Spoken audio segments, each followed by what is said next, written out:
प्रश्न उत्तर। नहीं तो यही तो, वो तो हम लोगों ने यही बात कही कि कैसे कहानियों में सिंबल और सत्य जुड़ा रहता है। तो भारतवर्ष में सिंबल को केवल बाहरी कहानी के रूप में प्रिजर्व किया। जैसे वो प्रेस वाले किताब छापते हैं, उनको पता नहीं है कि इस किताब के अंदर जो लिखा है उसका मतलब क्या है, लेकिन योगी उसके सिंबल को पकड़ते हैं। इसी प्रकार से वेदों के सारे उसकी रचना हुई है। तो सिंबल है वो बहुत सुंदर है, वो एक पूरा योग का सत्य है। और जो योग यात्रा में निकलते हैं फट से पकड़ लेते हैं, अच्छा अच्छा ये चक्कर है। बाकियों के लिए कहानी है जो ठीक है, वो भी एक प्रकार से एक वो प्रिजर्व किया गया है कि एक फर्स्ट स्टेप है। अब उस first, it's like same thing, बाह्य पूजा और आंतरिक पूजा। भगवान हमारे अंदर है। कुछ लोग कहते हैं बाहरी पूजा करने की जरूरत क्या है, तो वो एक सत्य को एक बाहर में, अब जैसे हम लोगों ने सुना कृष्ण जी की बांसुरी, कृष्ण जी का मोर पंख, बैजंती माला, ये सारे जो एस्पेक्ट्स हैं, नुपुर, शंख, ये सारे सिंबल्स हैं विक्ट्री के इत्यादि। सब पर एक एक पूरी वो हो सकती है। लेकिन अब इसी चीज को जब ऐसे हम सुनते हैं तो बड़ा आनंद आता है। अब उसमें हमें समझने की जरूरत नहीं होती, डायरेक्टली बाईपासेस दैट। तो उसी प्रकार से कई सारे ट्रेडिशन भारतवर्ष में बने इसलिए कि वो सत्य प्रिजर्व्ड रहे अपने ओरिजिनल फॉर्म में। जिसको उसमें से निकालना है वो ठीक समय पर रेडी होगा, ही विल फाइंड इट। नहीं तो प्रॉब्लम ये होती कि फिर वो इंटरप्रिटेशन, सब्सिक्वेंट इंटरप्रिटेशन में चला जाता। तो that is the symbol of the meeting of three rivers and the amrit का स्पिल ओवर होना। अमृत ऊपर से ये योगीज जानते हैं कि जब आपकी ये, कई लोग तो खेचरी मुद्रा के द्वारा इस अमृत, इस ब्रह्मांड से नीचे की ओर, it's a actual experience one can have. तो अब बेसिक आइडिया इज कि वो जब आपकी वो तीनों नाड़ियां समभाव में एक हो जाती हैं, then you receive the nectar of immortality. अब ये एक प्रश्न है पहला, of the 4 paths to salvation, karma, bhakti, gyan and rajyoga, what would we recommend for typical householder with normal worldly pursuits. पहली बात इसमें कि और भी पथ हैं, केवल ये 4 पथ नहीं है स्टैंडर्ड। कुंडलिनी योग बहुत बड़ा योग है जिसको छोड़ दिया गया है, एक तंत्र का एक योग है। अच्छा ओके, मुझे लगा अभी हम फिर शुरू करेंगे कुछ थोड़ा सा, अच्छी बात, आनंद आ गया। हाँ बिल्कुल होता है जी। हाँ विल कम टू दैट, पहले इस प्रश्न को देख लें।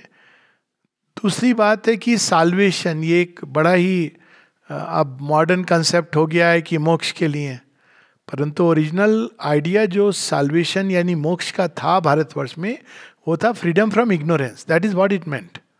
यानी आप जान जाते हो कि आप कौन है, भगवान कौन है, और आपका सृष्टि के साथ सही संबंध क्या है। यही 3 एंगल होते हैं जीवन के, कोऑर्डिनेट्स।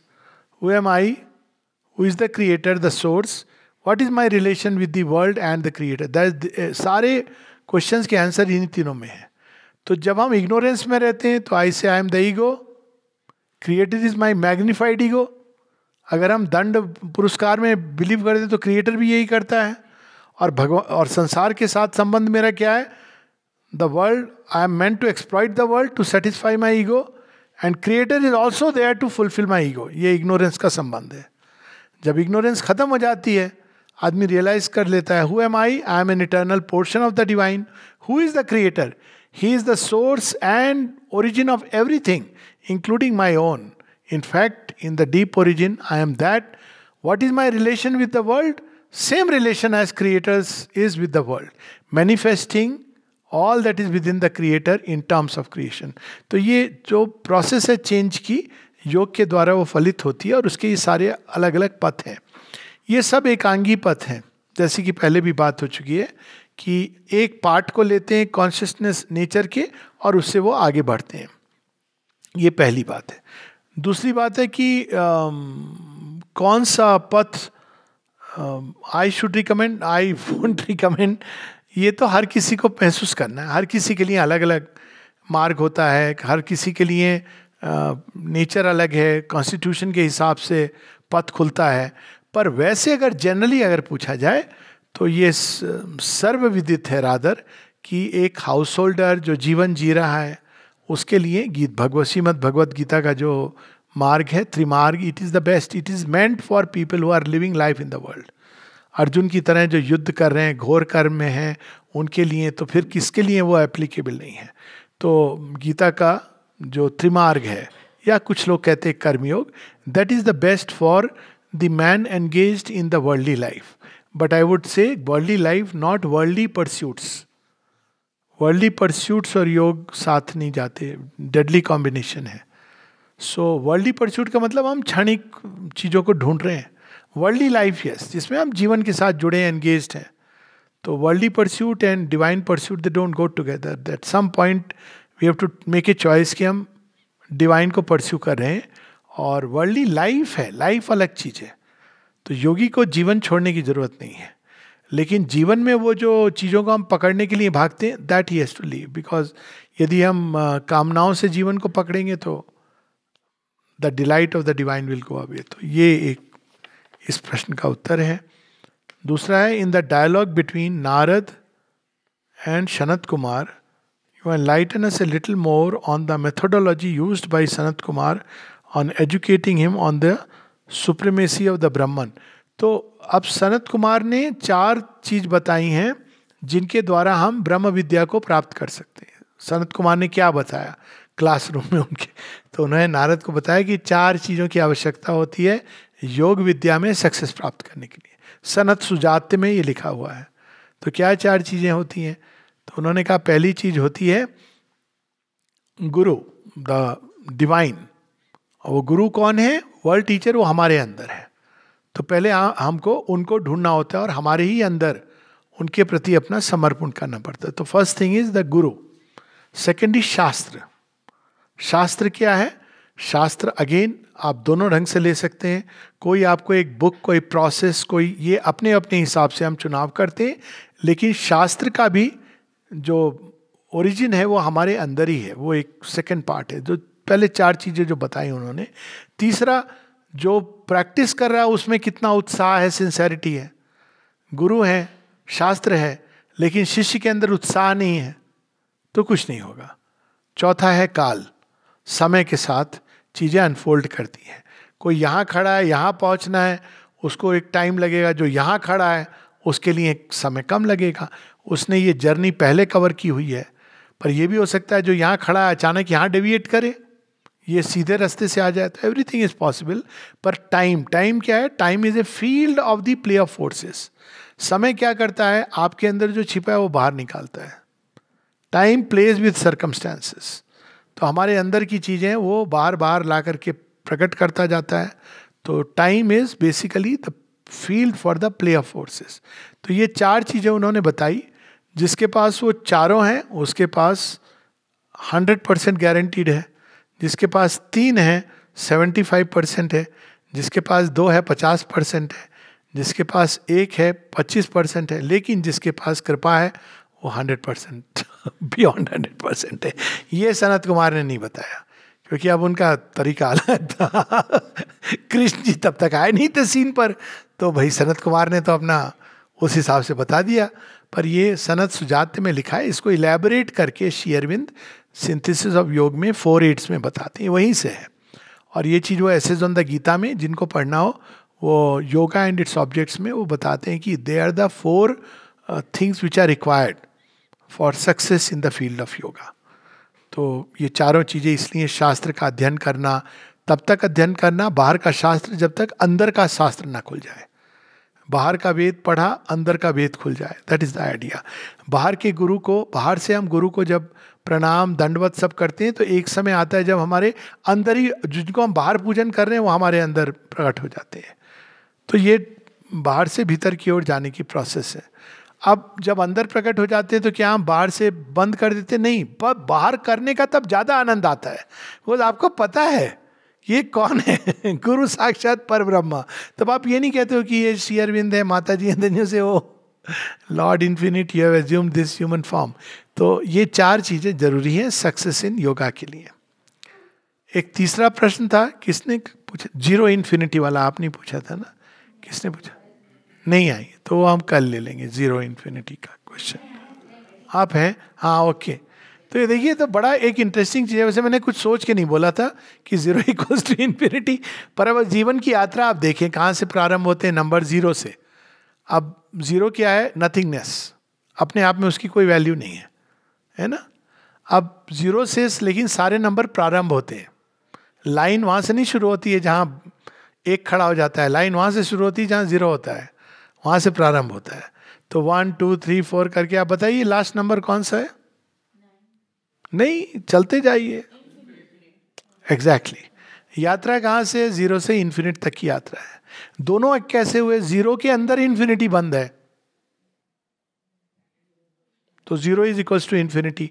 अब इसका जो स्पिरिचुअल इंप्लीकेशन ये है कि जो महाशून्य है उसके अंदर सब कुछ वो भरा है, अनंतता, परम तेज की अनंतता भरी हुई है, और वही मैनिफेस्ट करती है क्रमशः through the process of evolution, जिसको हम लोग कहते हैं इवोल्यूशन, मैनिफेस्टेशन है।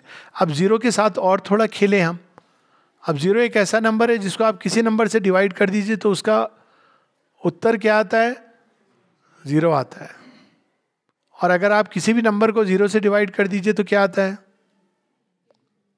तो जीरो के अंदर वो शक्ति है कि वो किसी भी नंबर को इन्फिनिटी तक ले जा सकता है। क्यों? क्योंकि उसके अंदर इन्फिनिट छिपा हुआ है। किसी भी वैल्यू को आप जोड़ देते हैं, यानी बड़ा इंटरेस्टिंग है इसको। अब हम लोग we can play with it endlessly. कोई व्यक्ति कहता है कि वो ये है वो है, तो अब उसको जब आप जीरो करने का मतलब क्या हुआ? वो उन सब चीज़ों को हटा, वो सारी जो ईगो आइडेंटिटीज है, पहचान है, शून्य हो जाता है। तो जब शून्य हो जाता है तो उसने क्या किया? अपने आप को जीरो से डिवाइड कर दिया, मतलब अब वो शून्य में चला गया। तो उसकी वैल्यू क्या हो गई? Raise to the power of infinity, infinite से जुड़ गया। और ये एक्चुअल चीज़ है, क्योंकि जब हम अपनी सीमित आइडेंटिटीज रखते हैं तो हमने अपने को सीमित किया।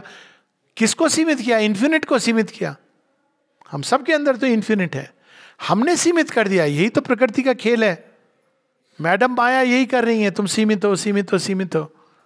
हम सीमित हैं, फिर हमारे माता पिता और सीमित कर देते, नहीं नहीं तुम ऐसे ही, वो बेचारा सीमित बच्चा पैदा हुआ है, अब उसके साथ और दो चार चीजें जोड़ दी, तुम सीमित हो। अब टीचर्स और उसको सीमित कर देते हैं, तू केवल 99.9% है, नहीं तो नहीं है तू। फिर समाज आता है, वो कहता है मैं और सीमित करूंगा, तेरे 99% होंगे, लेकिन वो देख तेरे साथ और भी जो 99% थे वो कहाँ पहुंच गए और तू कहाँ है। तो अल्टीमेटली हम सीमित करते करते अंत में कहते हैं कितना बड़ा बोझा किसका बनाया हुआ है? हम असीम हैं, अनंत हैं। किसी को पता है स्वामी विवेकानंद की क्या डिग्री थी? अब देखिए, मतलब you are right, from Presidency College, but just imagine. और श्री रामकृष्ण परमहंस की इलिटरेट। कहने बड़ा अजीब लगता है ना। ईश्वरचंद विद्यासागर एक बार उनके पास गए तो उनका तो नाम दिया गया था विद्यासागर। लैम्प पोस्ट के नीचे पढ़ते पढ़ते ना जाने कितनी महारत, विद्यासागर। मिलने गए श्री रामकृष्ण परमहंस से। तो ये जितने भी जो स्पिरिचुअल लोग होते हैं ना, बड़े हंसोड़ होते हैं, बड़े उनके अंदर एक सेंस ऑफ ह्यूमर होता है। तो जहाँ देखें बड़ा सीरियस कोई प्रवचन दे रहा हो, प्लीज मतलब समझ जाइए कि कुछ गड़बड़ है। जॉय होता है ना। तो वो जब गए श्री रामकृष्ण परमहंस के पास, श्री अरविंद का humour, you see, I mean it's amazing, इतने उनके। तो श्री रामकृष्ण परमहंस उनको कहते हैं, अरे विद्या का सागर आज निरक्षर के पास ज्ञान लेने आया है। तो कहते हैं कि एक नाले के पास ज्ञान लेने आया है। तो कहते हैं कि विद्यासागर कहते हैं जब नाला समुद्र से मिल जाए तो सागर की क्या बिसात, सारे सागर आएंगे उसके पास, ये तो महासिंधु से मिले हुए हैं। तो बेसिकली इसका मतलब यही है कि जिसको हम जीरो कहते हैं उसके अंदर अनंत संभावना है। और I can keep on talking about zero for the next many hours. कई लोग कहते हैं, तो कई बार जीवन में होता है जब आपको लगता है कि जीवन में किसी भी चीज़ में आपको कुछ नहीं हासिल हुआ, तो लोग कहते हैं तो जीरो का जीरो रहा, तब कहना चाहिए अब मैं नया प्रारंभ कर सकता हूँ। क्यों? क्योंकि आपके पास इन्फिनिटी है eight hand. Start and new, start fresh. तो 0 को किसी नंबर के बाद लगाएं तो नंबर की वैल्यू बढ़ जाती है, शोभित कर देता है। कहने का अर्थ ये कि अगर कोई बहुत बड़ा भी व्यक्ति है लेकिन वो 0 अपने सामने रखता है, विनम्रता, तो उसकी वैल्यू बढ़ जाती है। 0 को पीछे रखता है तो वैसे ही का वैसा रहता है, जितना है उतना रहता है। I could go on but meaning was this. Can लोकदास से his childhood and his journey till now. अरे यार, कोई जर्नी नहीं है। तो मैंने बताई, आज एक पार्ट बताया नॉटीनेस वाला, बहुत नॉटी था मैं, और कुछ नहीं, अभी भी हूँ। इसीलिए श्याम सुंदर भागे हैं और श्याम सुंदर ने पकड़ लिया। तो उन्हें कहा नॉटी लोग मुझे पसंद है, वो तो काम ही ऐसा करते हैं, उनको तो पसंद है वो लोग जो थोड़े नॉटी, जो बहुत जीवन को बड़े सीरियसली लेते हैं ना। माता जी कहती हैं कि stay away from people who take life too seriously. क्यों? वो अपने आप को बहुत महत्व देते हैं, ऐसे करो ऐसे करो, बहुत सारे आपको नियम कानून बना के दे देंगे। So she says learn to laugh at life. तो थोड़ा सा जीवन में, अब मेरी कहानी कुछ नहीं है, हम सब की कहानी है। वो सारे तो मैंने बता ही दिए थे कि बाकी सब हैं वो इंटरव्यू विद नारद में, I don't know what to say. हाँ, बात ये था कि बचपन में कृष्ण जी को मैं ऐसे, अब कृष्ण जी प्यार करते थे, मुझे लगता था मैं प्यार करता हूँ, तो मेरे वो टेडी बेयर थे। so, मैं सोचता था मुझे कृष्ण जी को कडल करके सुना अच्छा लगता था। छोटे से प्लास्टिक के और थे, और किसी को और कहीं भी जाते थे कृष्ण जी मुझे साथ ले जाना है। अब मेरे घर में कोई कृष्ण भक्त नहीं था, सब राम भक्त थे, तो सब एकदम श्री रामचरित। कृष्ण जी तो छोटे से और लड्डू गोपाल बैठे हुए हैं। अब भागे, प्यार की बात है भी, इस सोच समझ के थोड़ी होता है, हो जाता है। तो हो गए कृष्ण जी से, तो करता था। तो मुझे याद है एक रात मेरे मम्मी पापा को सबने कहा ये लड़का क्या, ये नॉर्मल चीज़ नहीं है, 10 साल का हो गया, ये ऐसे कृष्ण जी के साथ सब जगह जाता है। तो अब पता नहीं पेरेंट्स को क्या लगा कि ये, तो उन्होंने रातों रात ऑपरेशन कृष्ण हरण कर दिया। गायब हो गए कृष्ण जी। सुबह उठ के जो मैं रोया, घंटों रोया, और फिर पापा को इतना दुख हुआ, वो फिर बाजार खुला, वैसे के वैसे कृष्ण जी लेके आए, लेकिन आई कुडंट कनेक्ट। तब मुझे समझ आया कि बात ये नहीं होती कि मूर्ति क्या होती है, बात ये होती है आपकी कनेक्ट क्या होती है। तो ऐसा कनेक्ट हो गया था कि बस कृष्ण जी को बस मैं बचपन से ही समझता था मेरे फ्रेंड है, अभी भी यही समझता हूँ, फ्रेंड है, he is the friend like that. और साथ में सरस्वती जी का बड़ा उनसे हो गया था। Saraswati ji was like mentor, Krishna ji was friend and Saraswati ji was like a mentor. फिर वही सब हुआ कि वही बड़े होके वो सारे वो 11, 12, 13 में जो शुरू होता है, ये क्यों है, वो क्यों है, ऐसे क्यों है, वैसे क्यों है, कुछ भी नहीं, ये वो करके कुछ नहीं। फिर खुद ही सोचना शुरू किया कि क्या हो सकता है सत्य जीवन का। आप चाहिए तो आपको, आप बिना किसी, कोई आधार नहीं है जीवन का, तो जीवन कैसे जिएंगे, तो बड़ी प्रॉब्लम हो जाएगी ना। तो क्या बेसिस होना चाहिए लाइफ का। सारा पढ़ा, वेस्टर्न फिलॉसफी में पढ़ा, बहुत कुछ पढ़ा, ईस्टर्न फिलॉसफी पढ़ी, खूब सारी पढ़ी, वेद उपनिषद, जहाँ से व्हाट एवर आई कुड ले हैंड ऑन, गीता पढ़ी 3-4, और जितनी तरह की किताबें, पुराण तो घर में आती थी, पढ़ पढ़ के पोथी पढ़ी पढ़ी जगमुआ पंडित भयानक हो, आई गिव अप। क्यों? क्योंकि मैंने 2.5 अक्षर नहीं पढ़ा था। 2.5 अक्षर प्रेम का पढ़े से पंडित हुए। भगवान के बारे में पढ़ता रहा, प्रेम नहीं हुआ उनसे। तो भगवान भी तो मजेदार है ना, वो कहते हैं ठीक है पढ़ ले, तूने सब पढ़ लिया, चल अब मैं छिप जाता हूँ, तब तू प्रेम करेगा। क्योंकि वो एकदम, जो चीज़ बड़ी इजीली अवेलेबल होती है ना, उसकी वैल्यू नहीं होती है। अब भगवान हमको विरासत में मिले थे, माता पिता भक्त थे, कृष्ण जी के साथ सोता था, सरस्वती जी के तो थोड़े समय के लिए वो विलुप्त हो गए।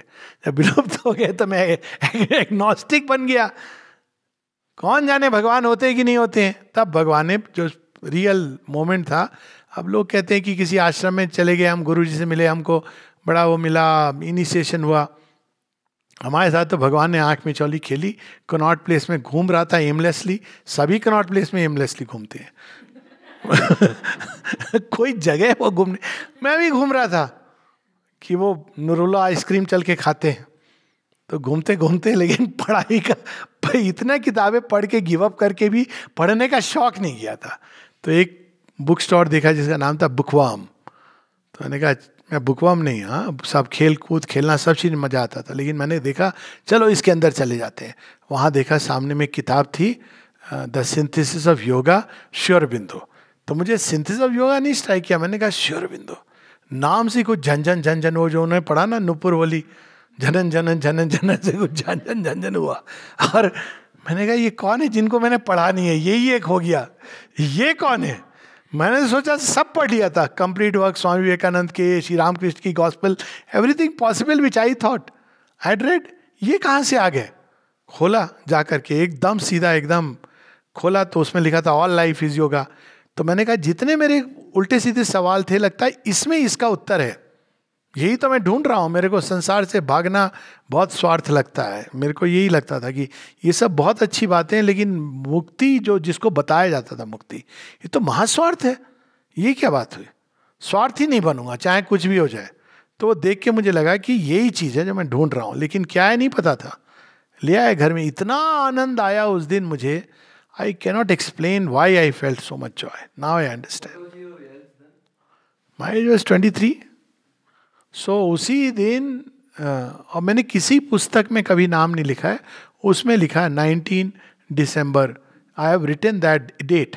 एंड देन उसी दिन मेरा एक मित्र जो मेरे साथ MBBS किया था AFMC में, वो जा रहा था US पढ़ाई के लिए, तो उसने मुझे गिफ्ट की एक किताब, बोला मैं तुम्हारे लिए श्री अरविंद की सिंथेसिस ऑफ योग लाने वाला था, लेकिन मुझे वो नहीं मिली, तो मैं सीक्रेट ऑफ द वेदास ले आया। अब वो इतना मेरा अच्छा मित्र था, मेरे को उसमें कुछ मज़ा ही नहीं आए। हम लोग घंटों हमने FMC में गुजारे हैं केवल डिस्कस करने में कि ये संसार क्या है, सृष्टि क्या है। उसने आज तक नहीं बताया श्री अरविंद के बारे में, और सडनली बुक ला के दे रहा है। तो अब हमारे साथ तो इस तरह की चीज़ें हुई कि भगवान नॉटी नॉटी खेलते थे। अब उसके बाद चलो ठीक है, लेकिन तब मेरी दूसरी समस्या शुरू हुई।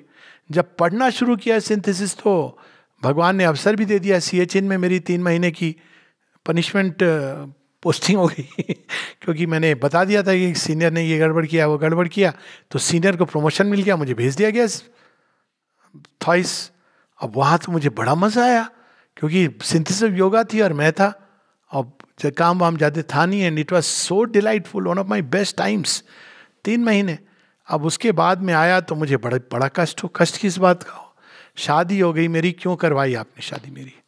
सबसे ज़्यादा मेरा प्रॉब्लम ये था, मुझे तो इस रास्ते पे चलना है, ये अच्छा कि आपने एग्नोस्टिक बना के मेरी शादी करवा दी।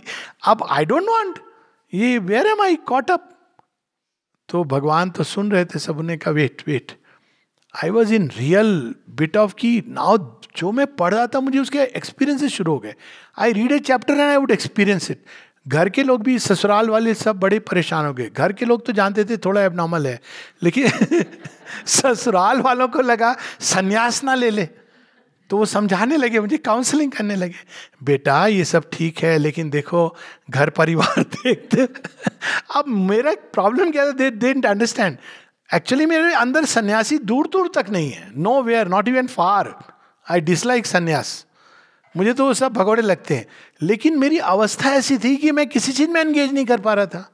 वो आ करके बेटा Coca Cola, typical Punjabi family ना, लुक आफ्टर कोका कोला पी ली। मेरे कुछ इंटरेस्ट नहीं आ रहा है, पी रहा हूँ मैकेनिकली।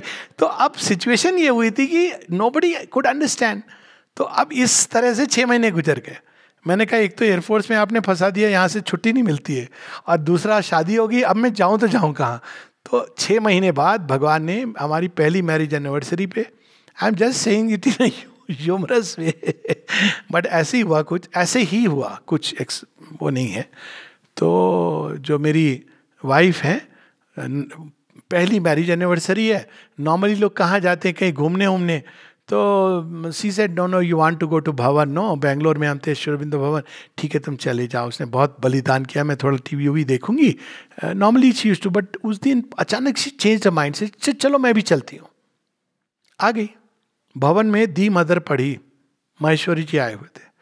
उसके बाद इसका तो रोना चालू हो गया। अब वो मैं बाहर आ गया, महेश्वरी जी जिन्होंने पढ़ा था वो आ गए। महेश्वरी जी को तो ये लोग जानते हैं। अब मैंने 1 घंटे 2 घंटे, तब मैंने साइकेट्री भी नहीं की थी। अब मुझे समझ नहीं यार रो क्यों रही है, कहीं मेरा कोई दुखड़ा तो नहीं, भगवान को सुना रही है, क्यों रो रही है। 2 घंटे बाद उन्हें कहा नहीं नहीं चुपचाप उसको शांत रहने दो। 2 घंटे बाद उसका रोना रुका तो मैंने पूछा क्या हुआ, मतलब बहुत गिल्टी हो गई, कुछ भूल हुई, क्या हो गया? शी सेड नहीं, I was just seeing the mother everywhere. तो भगवान ने कहा तेरी ये समस्या थी ना, चल मैं उसको भी जोड़ देता हूं। Half my problem was over. Air force की दूसरी प्रॉब्लम थी, जहां जहां पोस्टिंग हुई सब जगह श्री अरबिंदो का सेंटर उस समय इन्वॉल्व हुआ। Patiala, I think somebody maybe here, Patiala, Bangalore, Delhi, everywhere I was involve, including Shri Aurobindo ashram. तो वहाँ तो हम लोग बहुत पोस्टिंग हुई थी। CME में सुब्रतो पार्क, तो हम 5 लोग चले जाते थे, श्री अरविंद सोसाइटी में पढ़ते थे। Every day we used to read one book और the other of Shri Aurobindo. Evening में 5 बजे चले जाते थे, 7 बजे तक पढ़ते थे, फिर आके आश्रम के डाइनिंग रूम में खाना खाते थे। फिर मैं काउंसलिंग करता था, ये बाकी फ्रेंड सब अपना मौज मस्ती, फिर हम लोग वापस जाते थे। तो अब मेरे से पूछते थे एयरफोर्स वाले लोग, सर आप कहाँ चले जाते हो शाम को रोज, आप होते नहीं हो? तो मैं उनको कहता था कि मैं मैं ड्रिंक करने जाता हूँ। तो वो कहते सर यहाँ तो सारे ब्रांड अवेलेबल है। मैंने कहा एयरफोर्स में सस्ते में मिलेंगे आपको सारे, आपको कोई खास चाहिए तो हम मंगवा देंगे। मैंने कहा ये वाला ब्रांड मिलेगा नहीं। अजीब अजीब क्वेश्चन करते थे। सुबह सुबह जाते थे बैंगलोर में 5 बजे उठ के कि भवन को सफाई करनी है, बैंगलोर भवन में we'll clean the floor and Mother की पिक्चर। तो और 7:30 बजे ऑफिस जाना होता था, बड़ी हड़बड़ रहती थी।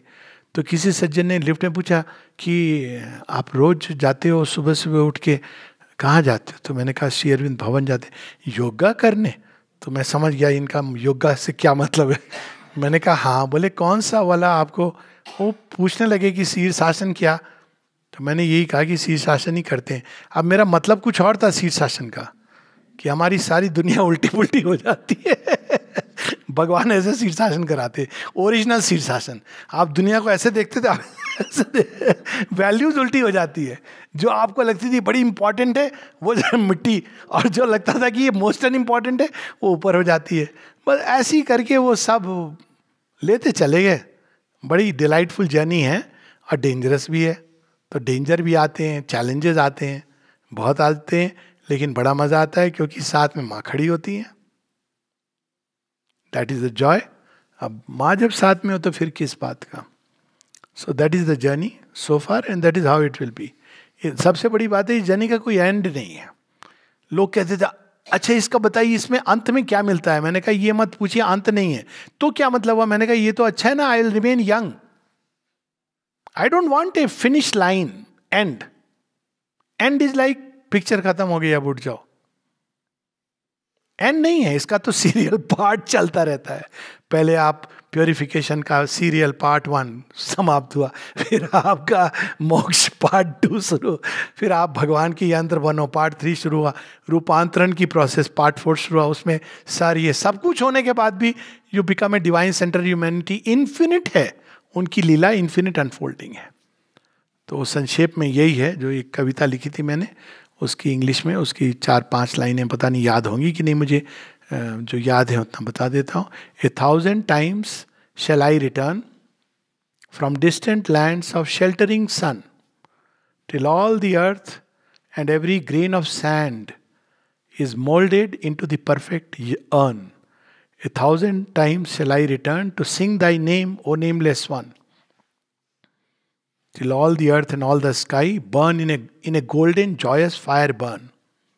So like that it goes. Up now I don't remember 1,000 times shall I return.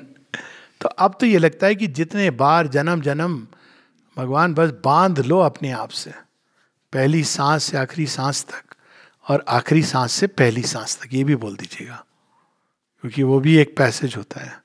बस बांध लो टाइटली, हमसे तो ना बंधेगा, आप ही बांध लो। हम क्या बांध सकते हैं? आप बांध लो बस अपना जो भी सेवक, सखा,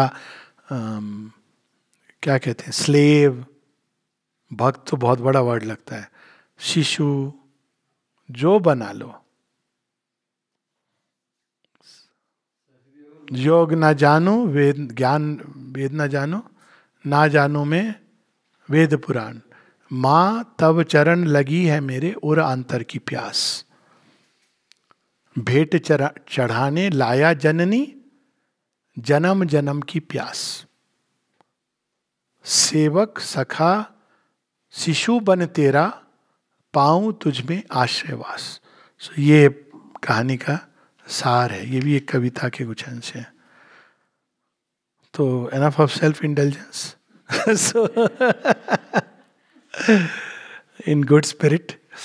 As a doctor, what can you suggest to manage, control dementia in old age? ये तो बड़ा टेक्निकल सवाल है। पहली बात है, लोग डिमेंशिया से, I understand the seriousness of dementia, मेरा फील्ड है, पर मैंने देखे हैं बड़े मरीज और इसका इलाज होता नहीं है कोई, आपको मैं बताऊं। तो मैं हमेशा इस बात को बिलीव करता हूँ एज ए डॉक्टर कि आप अपनी वीकनेस को मास्टर करने की चेष्टा करते रहते हो, अपनी स्ट्रेंथ्स को जगाने की चेष्टा करो। डिमेंशिया के मरीज की क्या स्ट्रेंथ होती है? उसकी स्ट्रेंथ ये होती है कि वो सब भूल गया है। मैं उसको यही याद दिलाता हूँ, मेरे अभी भी श्री अरविंद आश्रम में जो डेजरे होम है जिसमें एल्डरली हैं आश्रम के, तो उनको मैं यही याद दिलाता हूँ कि जो बोलते हैं कई बार, बाद में तो एकदम ये भी नहीं याद रहता कि वो भूल गए। Only one thing is to be, उनको तो कई बार पता भी नहीं होता, उनकी जो लोग मिलने आते हैं कहते हैं डॉक्टर साहब हमको नहीं पहचानते। मैं कहता हूँ बहुत अच्छी बात है, मृत्यु के बाद वैसे ही नहीं पहचानेंगे। He is being relieved of all these bondages. आप परेशान क्यों हो रहे हो? आप ये क्यों सोच रहे हो कि वो हमको नहीं पहचानते? आप उनको ये बताओ कि माँ को पहचानते। आई हैव सीन पेशेंट्स किसी भी स्टेट में, उनको माता जी का चित्रण स्माइल बस्ट फोर्थ, मैं आश्रम कंटेक्स्ट की बात कर रहा हूँ। फिर जब डिमेंशिया में क्या होता है कि वो अपनी रीसेंट मेमोरी खोने लगते हैं, पास्ट का याद रहता है, तो पास्ट याद रहता है उनको। तो मैं खुद ही उनसे क्वेश्चन करता हूँ, अच्छा आप बताओ पास्ट की जो सबसे ब्यूटीफुल आपकी मेमोरी क्या थी? आश्रम कंटेक्स्ट में मोस्ट ऑफ देम से, अच्छा माँ का जब हमें पहला दर्शन होता है, मैं कहता हाँ हाँ वो बताओ। तो मेरे लिए भी एक बड़ा सुंदर एक अवसर होता है, वो पूरे खिल उठते हैं। अर्थ डिमेंशिया में केवल बाहरी चेतना का ह्रास होता है, इनर कॉन्शियसनेस का नहीं होता है, साइकिक बीइंग का नहीं होता है। Just focus on that, that's a golden opportunity. नहीं तो जिनको डिमेंशिया नहीं होता उनकी क्या हालत होती है। देखो जी, हमारे पड़ोस में वो जो थे, उनका जो ग्रैंड डॉटर है, ग्रैंड सन है, वो तो अमेरिका चला गया, हमारा मुन्ना तो ऐसी, ये सब करते रहते हैं बेवकूफ़ी बातें। उससे कहीं अच्छा है कि भाई ये सब चीज़ें खो दी उन्होंने, अब आप उसको फोकस करवाइए ऑन द राइट थिंग। बाकी इफ़ यू आस्क मी, दवाई आप पैरासिटाम खा लें, आप डोनामेम खा लें, वो तो ब्रांड है, आई शुड नॉट से, डोनापेजिल खा लें, मेमेंटिन खा लें, और भी अनेकों अनेकों दवाइयाँ आई हैं, आप खा लें। It is an premature aging और a aging process. There is no medicine as of now of aging. कुछ लोग कोकोनट ऑयल भी पिलाते हैं, लेटेस्ट आजकल जो चल रहा है। प्रिवेंशन है, प्रिवेंशन ये है डिमेंशिया का, यू कीप, अगर डिमेंशिया वाला पार्ट केवल मैं बोल रहा हूँ, keep your mind active. Sudoku अगर वो डिजनरेशन की रेट को स्लो करेगा, Sudoku keep the person engage. तो मेरा तो सिंपल तरीका है, read Shri Aurobindo, nothing else. आपका इंटेलिजेंस डेवलप होती रहेगी, आपकी इंटेलेक्चुअल फैकल्टी शार्पन रहेगी। This is the minimum, I am just saying from this point of view. So keep your mind active, not overactive, but active. So your mental faculties will not decline so fast.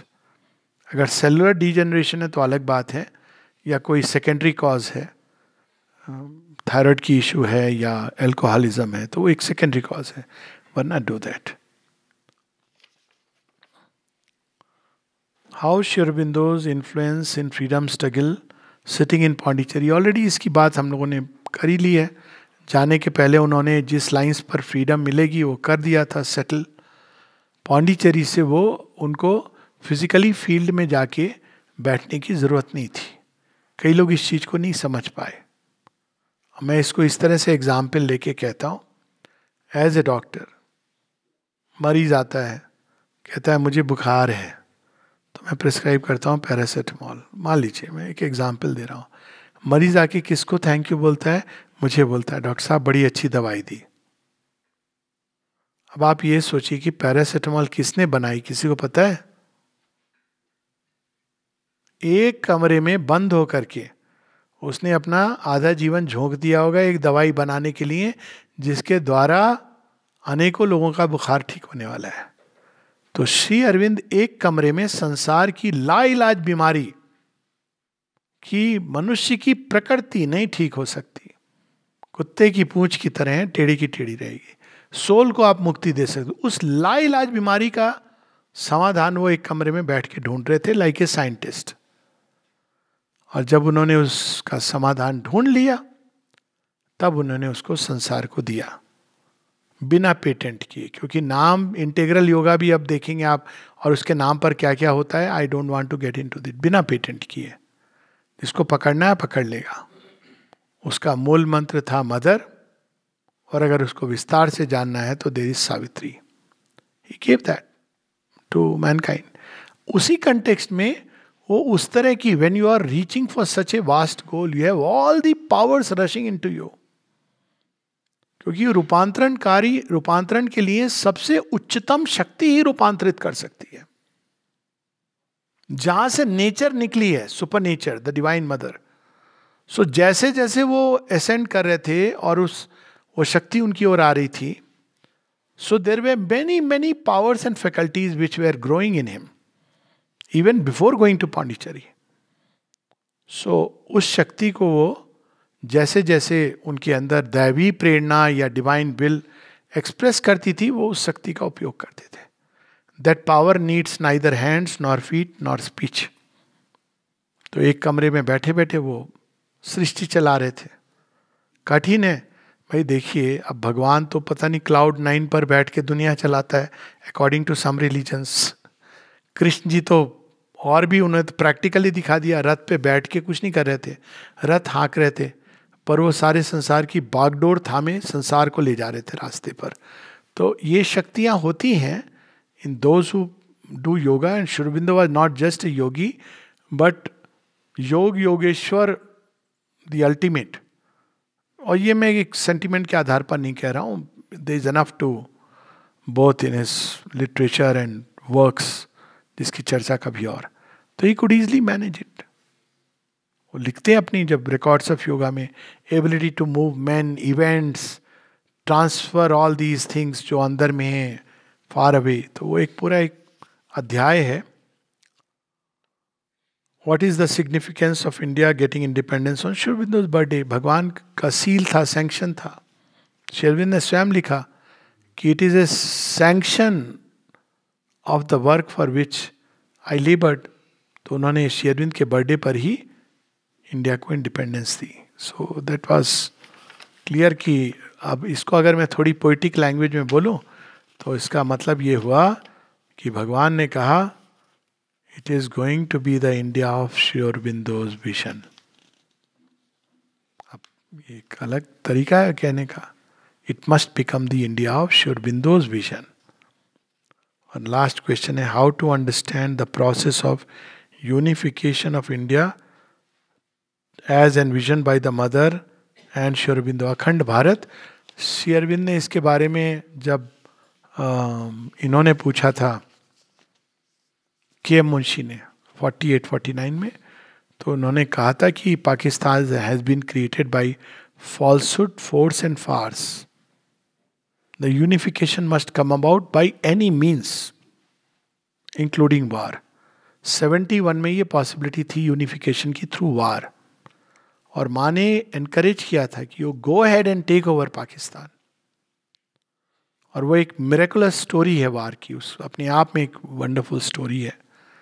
But somewhere we hesitated. बाद में जो last verdict था माँ का वो ये था कि Pakistan will split into 5 parts and these parts will seek unification through a confederation of Nations. जो लेटेस्ट में एक चीज पढ़ रहा था अभी आजकल किसी न्यूज़ में कि इमरान खान ने प्रोफेसी की है पाकिस्तान 3 भागों में टूट जाएगा। तो one can see it happening. Balochistan तो फोर्सिबली अब बड़ा लार्ज चंक है. बलूचिस्तान बना किससे था? जो मुगल किंग्स लाए थे स्लेव बना के हिंदूस को. ज़्यादातर उसमें कई लोग मराठी हैं. उनकी कई संस्कृति की चीज़ें हैं जो अभी भी उसी समय की हैं. It was made by slaves converted forcefully. वो आर द बलोच. अगर आप बलोच के उसमें जाएं, Sindhis again they were converted. तो मूल तो उनकी प्रकृति कुछ और है. तो ये बलोच और सिंध तो है ही हैं दो प्रांत. और साथ में इन्होंने सारा अपना पैसा पंजाब में कंसंट्रेट कर दिया. फिर अब तो it is on the brink of, we all know what it is. तो she said different parts of Pakistan will split. Gilgit Baltistan तो अब PoK people are already crying for independence. 370 लागू हो गया. बांग्लादेश तो अलग हो गया. तो now one can see it is going in that direction. और जिस चीज़ का निर्णय भगवान ले लेते हैं उसको दुनिया में कोई रोक नहीं सकता है. Time is a different factor all together. Okay, so tomorrow we will meet. नमस्ते.